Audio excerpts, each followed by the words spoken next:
இவர் வந்து ஒரு இராணுவ தரைப்படையினுடைய தளபதியாக இருந்தும் இந்த புத்தகத்தை வந்து இராணுவத்தினுடைய தலைமையகத்துக்கு ஒரு கிளியரன்ஸுக்கு அனுப்பிச்சு வைக்கல. இவருடைய ஸ்டேட்மெண்ட்டை நீங்கள் ஒரு வீடியோ ஒன்று இருக்கும், நான் புக்கை எழுதிட்டேன், நான் வந்து அந்த பப்ளிஷருக்கு கொடுத்துட்டேன், பப்ளிஷரோட வேலை அது கிளியரன்ஸ் வாங்குறதுங்கிறார். அந்த இடத்த அதாவது வந்து இந்த 2020 மே மாதம் அப்போ தான் இது வந்து தொடங்குது. மே மாதம் வந்து அந்த நார்தன் கமாண்டினுடைய ஆர்மி கமாண்டராக இருந்தவர் வந்து ஜெனரல் ஒய்கே ஜோஷி அப்படிங்கிறவர் தான் இருந்தார். சைன் போடுறப்ப இவர் அரோரா சொல்கிறாரு, நீங்கள் வாங்க, பிரைம் மினிஸ்டர் வராங்க, நீங்கள் வரணும், சீஃப் வரணும். நான் வரமாட்டேன், போர் வந்து இட்டது நீ யாரு? அரோரா, நீ ஆர்மி கமாண்டர், நீ அங்கே இரு. That is a leadership. மிகப்பெரிய சக்ஸஸ்ஃபுல் ஆப்ரேஷன். சீனாவை வந்து உலகுக்கு வந்து காட்டியது, சீன இராணுவம் என்ன அப்படிங்கிற உலகுக்கு காட்டினது. சின்ன சின்ன நாடு கூட பயப்படுறதை ஊட்டிடுச்சு. அவர் அந்த மொழியில் அவர் அங்கே வந்து பாராளுமன்றத்தில் அது ஒரு ஆப்பர்ச்சுனிட்டியாக எடுத்து பேசுகிறார். அந்த ஆப்பர்ச்சுனிட்டியை இப்பொழுது இருக்கின்ற அரசாங்கம் கொடுத்திருக்க கூடாது அப்படிங்கிறது என்னுடைய கருத்து. புத்தகத்தை வைத்துக்கொண்டு அவர் வந்து இது மாதிரி பேசுறது வந்து இந்தியாவினுடைய ஒருமைப்பாட்டிற்கும் இந்தியாவினுடைய வலிமையும் குறைக்கக்கூடிய ஒரு விஷயமாக. ஸ்ரீ டிவி நேயர்களுக்கு வணக்கம். எதிர்வினை நிகழ்ச்சியில் மீண்டும் சந்திப்பதில் மகிழ்ச்சி. பாராளுமன்றமே ஒரே பரபரப்பாக இருக்குது. காரணம், எதிர்கட்சி தலைவர் ராகுல் காந்தி ஒரு புத்தகத்தையே தூக்கி காட்டுறாரு. அந்த புத்தகம் இப்போது வரை பப்ளிஷ் ஆகலை அப்படின்னு ஒரு பக்கம் ஒரு குற்றச்சாட்டு. அதில் இந்த வரிகள்லாம் இருக்குது. இது வந்து இந்தியாவுடைய ஒரு தோல்வியை காட்டுது. குறிப்பாக பிரதமர் நரேந்திர மோடி உலகில் தன்னை வந்து பெரிய பலசாலியாக காட்டுகிறார். ஆனால் ஒரு சைனாவோட சண்டை அப்படிங்கிறப்போ பயந்துக்கிட்டு ஆர்மி சீஃப்ட்ட நீ என்ன வேணாலும் பார்த்துக்கப்பா அப்படின்னு சொல்லிட்டு தன்னுடைய பொறுப்பை தட்டி கழிக்கக்கூடிய அந்த அளவுக்கான ஒரு தைரியசாலி தான் பிரதமர் மோடி அப்படின்னு அவர் பாராளுமன்றத்தில் பேசியது மிகப்பெரிய சர்ச்சையானது. இப்போ பென்குயின் அந்த பப்ளிகேஷன் நிறுவனமே சொல்ல, நாங்கள் அந்த புத்தகமே ஒன்றும் வெளியிடலைங்க அப்படிங்கிறாங்க. அதை ஒட்டியே நரவானே அவர்களும் ட்வீட் பண்ணி அதை ரீட்வீட் பண்ணியிருக்காரு. இந்த செய்தி எப்படி பார்க்குறீங்க? நரவானே, ஜெனரல் நரவானே, அதாவது வந்து தரைப்படையினுடைய ஓய்வு பெற்ற அந்த தரைப்படையினுடைய தலைமை அதிகாரியாக இருந்திருக்கார், தளபதியாக இருந்திருக்கின்றார். 2023 வந்து அவங்க புக்கு வந்து சமர்ப்பிக்கின்றார்கள், பப்ளிஷ்காக இது பண்ணுறாங்க. வந்து புக் வந்து அவைலபிளாக இருக்குது, நீங்கள் வந்து ப்ரீ புக் பண்ணுங்கள் அப்படின்னு ஒரு ட்வீட் கூட போட்டிருக்காரு. அதுதான் பேச்சு பொருளையும் தொடங்கினது இருந்தது. இராணுவத்தை பொறுத்தவரை இராணுவத்தினுடைய சார்ந்த அந்த ஆப்ரேஷன்ஸ் சார்ந்த போரை சார்ந்த அல்லனா வந்து இந்த சர்ஜிக்கல் ஸ்ட்ரைக் அது மாதிரி வந்து கன்வென்ஷனல் வார் இல்லாமல் ஒரு சிறிய தாக்குதலை பற்றி எப்பொழுது ஒரு விஷயத்தை எழுதணுன்னாலும் அல்லது இராணுவத்தில் அவருடைய வாழ்க்கையை பற்றி சொல்லணும் அப்படின்னாலும் அந்த புத்தகத்தை எழுதும் பொழுது அந்த புத்தகத்தை இராணுவத்தினுடைய தலைமையகத்துக்கு வந்து அனுப்பிச்சி வைக்கணும். அவங்க வந்து பார்ப்பாங்க, அதில் அப்ஜெக்ஷன்ஸ் ஏதாவது இருக்கா, ஏதாவது சீக்ரெட் கான்ஃபிடென்ஸ் அது மாதிரி ஏதாவது ஒரு விஷயத்தை இதில் வந்து குறிப்பிட்டிருக்கிறார்களா, இது வந்து அதாவது நம்ம இராணுவத்தினுடைய ரகசியத்திற்கு பங்கம் விளைவிக்கக்கூடியது ஏதாவது ஒரு விஷயம் இருக்கா அப்படின்னு வந்து பார்ப்பாங்க. அப்படி பார்த்த பிறகு கிளியரன்ஸ் கொடுப்பாங்க. கிளியரன்ஸ் கொடுத்ததுக்கப்புறம் தான் பப்ளிஷ்க்கு வந்து ஆகணும். இதை யார் அனுப்பணும் அப்படின்னு சொன்னால், யார் ஆத்தரோ அவங்க தான் அதை வந்து அனுப்பிச்சி விடணும். அந்த புக்கத்தினுடைய காப்பியை வந்து சாஃப்ட் காப்பியை அங்கே கொண்டு போய் கொடுக்கணும். அதுக்கப்புறம் அங்கே எம்ஓ டைரக்டரேட் இருக்குது, அவங்க வந்து இதை ஃபுல்லாக வந்து பார்ப்பாங்க. பார்த்துட்டு அவங்க வந்து சாங்ஷன் வந்து கொடுப்பாங்க அந்த விஷயத்தை.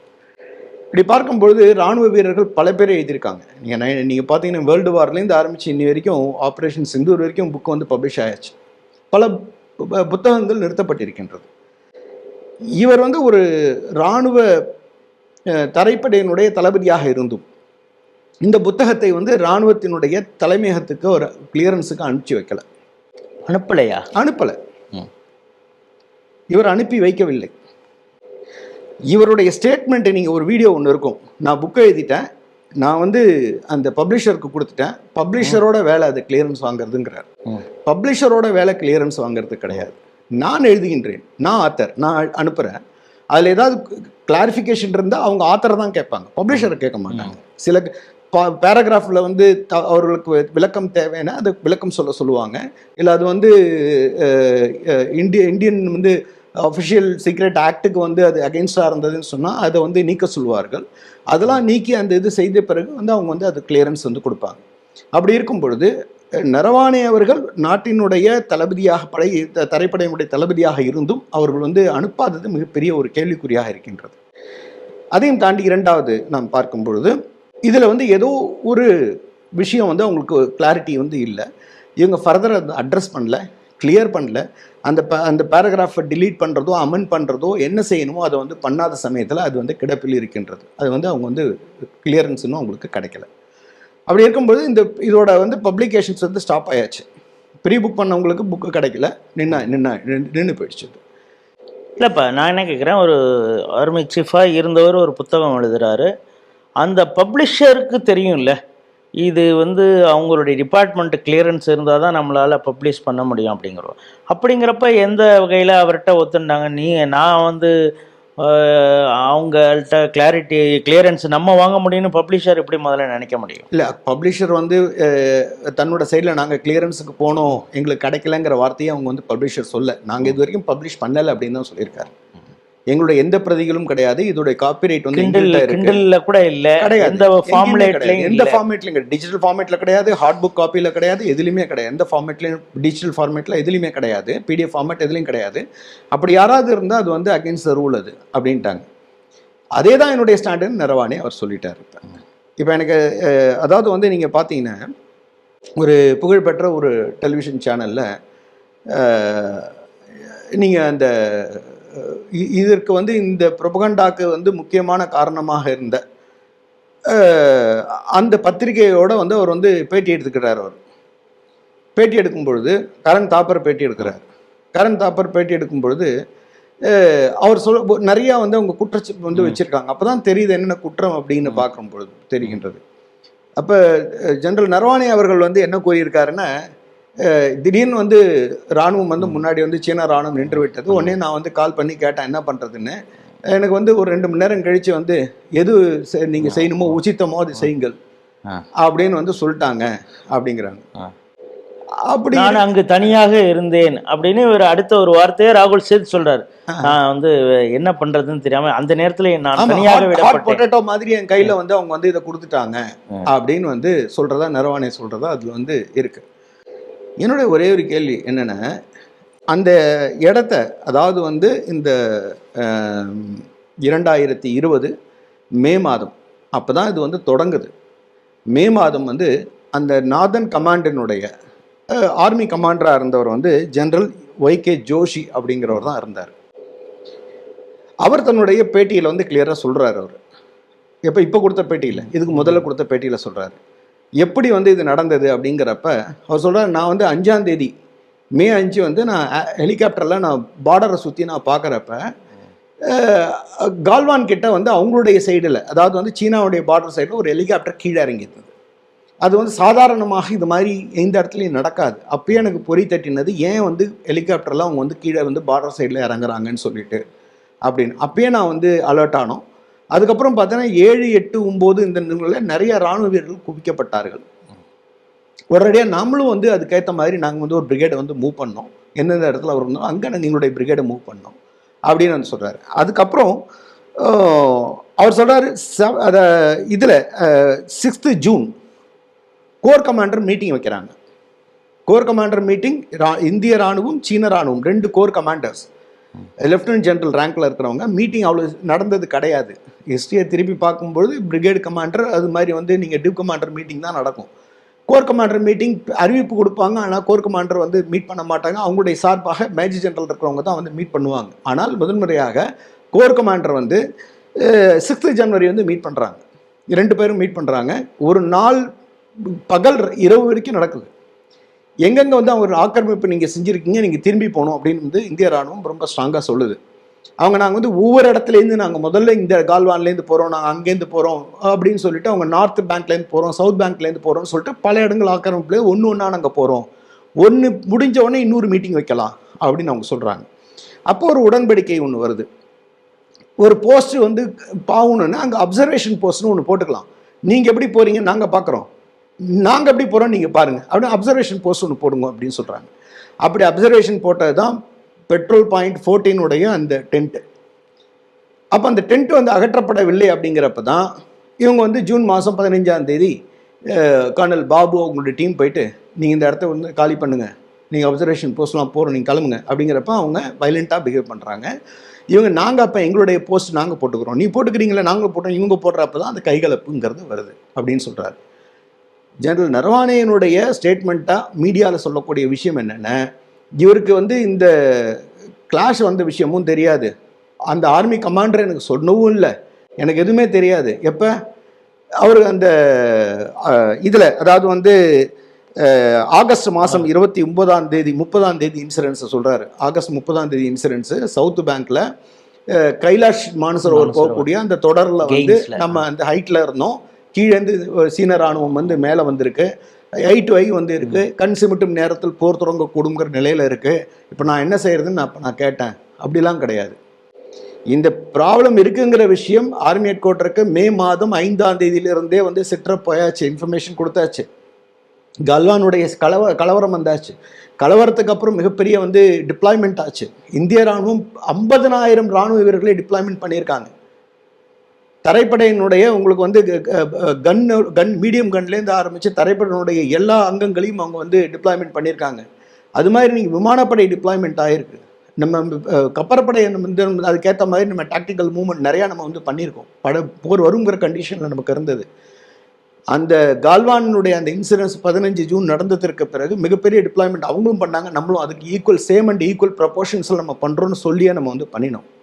அப்படி இருக்கும் பொழுது இந்த ஆகஸ்ட் வந்து 30ஆம் தேதி நடந்த இந்த விஷயம் எப்படி வந்து அவர் சொல்கிறார், என்னுடைய அதாவது மீடியாவில் இருக்கிற ரிப்போர்ட் படி, இவங்க சொல்கிற ரிப்போர்ட் படி கேரவான் மேகசினுடைய அந்த எடிட்டர் வந்து சொல்கிறாரு அவருக்கு எக்ஸ்ட்ராக்ட் கிடச்சிது அப்படின்னு சொல்லிட்டு. அந்த எக்ஸ்ட்ராக்டை வச்சு தான் யார் ராகுல் காந்தி பேசுகிறார். இந்த கேரவானுடைய எக்ஸ்ட்ராக்டில் என்ன சொல்கிறாரு அவங்க டிஸ்கஸ் பண்ணுறாங்கன்னா, இராணுவ தளபதிக்கு தெரியவே தெரியாதான் 30 ஆகஸ்ட்டில். அப்போ வந்து திடீர்னு வந்தோடனே அங்கேருந்து கால் வருது, உடனே ஒரு திடீர்னு கால் பண்ணுறாரு இதுக்கு டிஃபென்ஸ் மினிஸ்டருக்கு. டிஃபென்ஸ் மினிஸ்டர் உடனே திடீர்னு வந்து பிஎம்க்கு கால் பண்ணுறாரு, ஜோ உச்சித் சம்ஜோ ஓ கர்ணக்கிலே போலோ அப்படின்னு வந்து அவர் சொல்லிட்டார். எது உனக்கு சரியாக தோணுகின்றதோ உசித்தமாக தோணுகின்றதோ எது சரியான செயல்களோ அதை நீங்கள் செய்யுங்கள் அப்படின்னு சொல்லிட்டாரு அப்படின்னு சொல்கிறாரு. அது எனக்கு பெரிய ஹாட் போட்டோட்டா கையில் பிடிச்ச மாதிரி இருக்குங்கிறார். அப்படி விஷயமே கிடையாது. இஃப் அவர் அதை எழுதியிருந்தா. ஏன்னா army commander general YK Joshi வந்து அவர் நார்தன் கமாண்டருடைய கமாண்டராக இருந்திருக்கார். இப்போ நீங்கள் 1971 இண்டோ பாக் வாரை நம்ம பார்க்குறப்ப ஜெனரல் அரோரா வந்து ஈஸ்டர்ன் கமாண்டருடைய கமாண்டராக இருந்தார். அவர் அப்போ இருந்த சாம் மானக்ஷா அவர்கள் சீஃப் ஆஃப் ஆர்மி ஸ்டாஃபாக இருக்கார். வெற்றி பெற்றுறோம். 93,500 ராணுவ வீரர்களை வந்து நம்ம வந்து பிரசிடன்ட் ஆஃப் வாரை கைதியாக வந்து கொண்டு வந்துடுறோம். அப்போ இந்த சைன் போடுறப்ப இவர் அரோரா சொல்கிறாரு, நீங்கள் வாங்க பிரைம் மினிஸ்டர் வராங்க, நீங்கள் வரணும், சீஃப் வரணும். நான் வரமாட்டேன், போர் வந்து இட்டது நீ யார், அரோரா, நீ ஆர்மி கமாண்டர், நீ அங்கே இரு, தட் இஸ் த லீடர்ஷிப். இவர் சொல்கிறார் எனக்கு யாருமே சொல்லவே இல்லை, ஆகஸ்ட் 30 வரைக்கும் யாரும் சொல்லலை அப்படின்னு இவர் சொன்னதாக அந்த கேரவான் மேகசினில் அவங்க வந்து சொல்கிறாங்க. இது உண்மையானு எனக்கு தெரியல.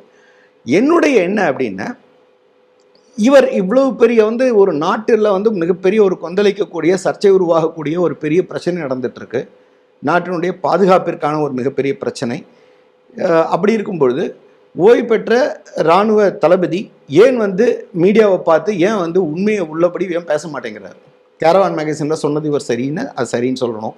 அதற்கான வந்து என்ன இதோ வந்து அவர் வந்து அதை வந்து சொல்லணும், உண்மையை வந்து எடுத்து உரைக்க வேண்டும். உண்மையை கூறுவதற்கு பயப்பட வேண்டிய தேவை கிடையாது. ஸோ அப்படி இருக்கும்பொழுது அவர் ஏன் வந்து மீடியாவே அவர் வந்து அட்ரஸ் பண்ணுறதில்லை அப்படின்னு வந்து எனக்கு மிகப்பெரிய ஒரு கேள்வியாக இருக்கின்றது, எல்லாருக்குமே ஒரு கேள்வியாக இருக்கின்றது.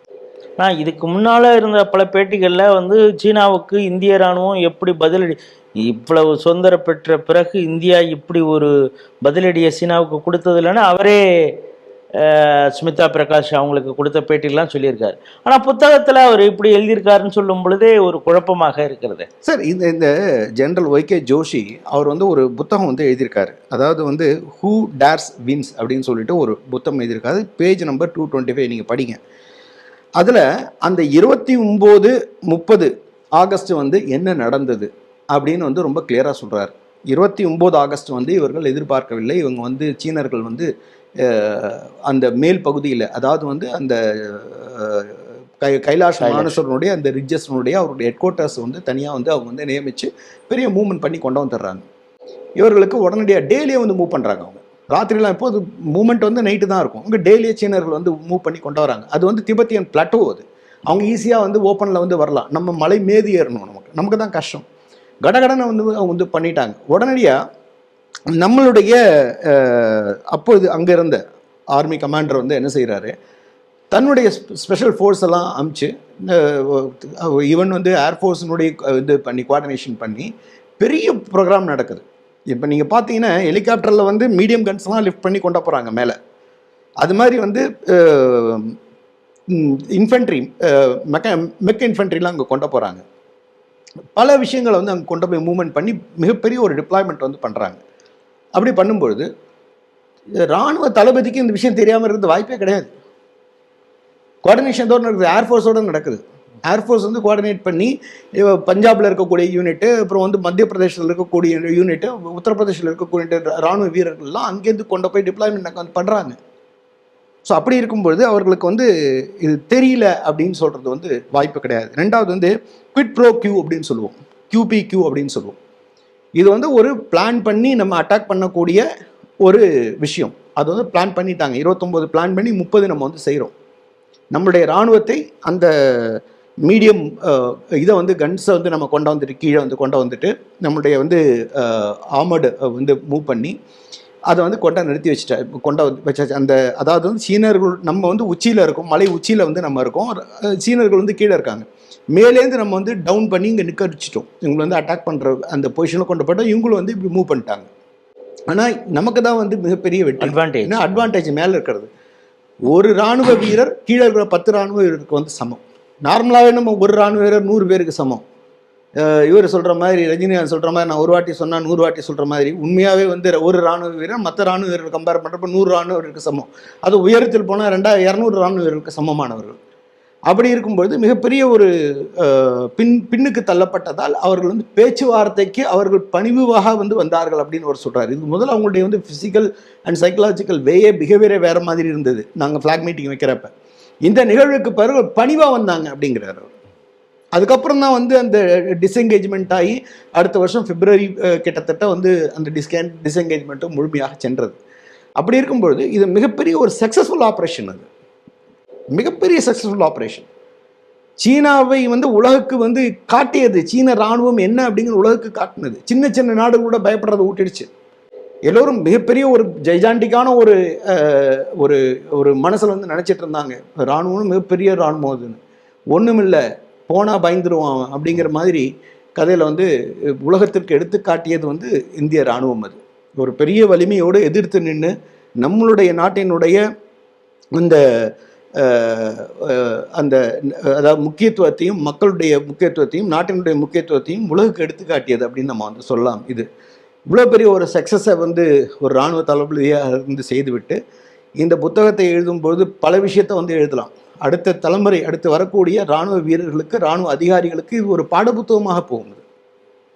அவங்க வந்து டிஃபென்ஸ் காலேஜில் படிக்கிறப்ப இந்த புத்தகங்கள் அவருக்கு பாடப்புத்தகமாக இருக்கும். அடுத்த போருக்கு வந்து இது ஒரு உத்தியாக கிடைக்கும். அந்த ஒரு பெரிய எக்ஸ்பீரியன்ஸை சரியான வடிவமைப்பில் சரியான நேரத்தில் ஒரு கொடுக்க தவறிவிட்டாரோ அப்படிங்கிற எனக்கு ஒரு மிகப்பெரிய ஒரு வருத்தம் இருக்கின்றது. சொன்னாலும் அந்த முழு புத்தகம் வந்தால் தான் என்ன இருக்குங்கிறது நமக்கு தெரியும். நிச்சயமாக அது ஒரு விஷயம். ஆனால் பல முறை பாராளுமன்றத்தில் பேசுகிறதா இருக்கட்டும், மற்ற இடங்களில் பேசும் பொழுது இந்திய இராணுவத்தோடைய கெப்பாசிட்டியை ரொம்ப டீக்ரேட் பண்ணுறது மாதிரி, இந்திய இராணுவம் பல ஒவ்வொரு மாதிரியும் சொல்ல, நம்மளுடைய எத்தனை விமானங்கள் சுட்டு வீழ்த்தப்பட்டன, இப்படியெல்லாம் பேசக்கூடிய ராகுல் காந்தி திடீர்னு நரவானே புத்தகத்தை தூக்கி காட்டுறதுங்கிறத, அந்த செய்கையை எப்படி பார்க்குறீங்க பாராளுமன்றம்? இல்லை, அதாவது வந்து அரசியல் அமைப்பை பொறுத்த வரைக்கும் அவங்களுக்கு தெரிந்த மொழி ஒன்றே ஒன்று ஓட்டு வங்கி தான். அது எந்த அரசியல் அமைப்பாக இருக்கட்டும், புரியுதுங்களா? அந்த அவங்களுக்கு தெரிந்த மொழி அப்படின்னா ஓட்டு வங்கி. அவர் அந்த மொழியில் அவர் அங்கே வந்து பாராளுமன்றத்தில் அது ஒரு ஆப்பர்ச்சுனிட்டியாக எடுத்து பேசுகிறார். அந்த ஆப்பர்ச்சுனிட்டியை இப்பொழுது இருக்கின்ற அரசாங்கம் கொடுத்திருக்கக்கூடாது அப்படிங்கிறது என்னுடைய கருத்து. அதே மாதிரி தான் நீங்கள் பார்த்தீங்கன்னா PMRலையும் கொடுத்துட்டாங்க, டிசபிலிட்டி பென்ஷன்லையும் அவங்களுக்கு ஒரு ஆப்பர்ச்சுனிட்டி கொடுக்குறாங்க. பொதுமக்களும் பேசக்கூடிய ஆப்பர்ச்சுனிட்டி, இராணுவ வீரர்களும் பேசக்கூடிய ஆப்பர்ச்சுனிட்டி, எதிர்கட்சிகளும் பேசக்கூடிய ஆப்பர்ச்சுனிட்டி கொடுத்துட்டு அமைதியாக உட்காந்துட்டு இருக்காங்க. உடனடியாக அதை வந்து ஒரு கரெக்ஷன் பண்ணி அதை வந்து ஒரு அறிக்கை விட்டு அதை வந்து ரிசால்வ் பண்ணாமல் இது மாதிரி தனக்குத்தானே ஒரு பின்னடைவை எடுத்து செல்கின்றார்கள் ஏன் அப்படிங்கிறது மிகப்பெரிய கேள்வியாக இருக்கின்றது. ராகுல் காந்தியை பொறுத்த வரைக்கும் அந்த புத்தகத்துடைய காப்பி வச்சிருக்காரு. அந்த புத்தகத்தை காமிக்கிறார், என்கிட்ட புத்தகம் இருக்கின்றது அப்படின்னு சொல்லிட்டு. ஜோவியலா உண்மையை கூட அது.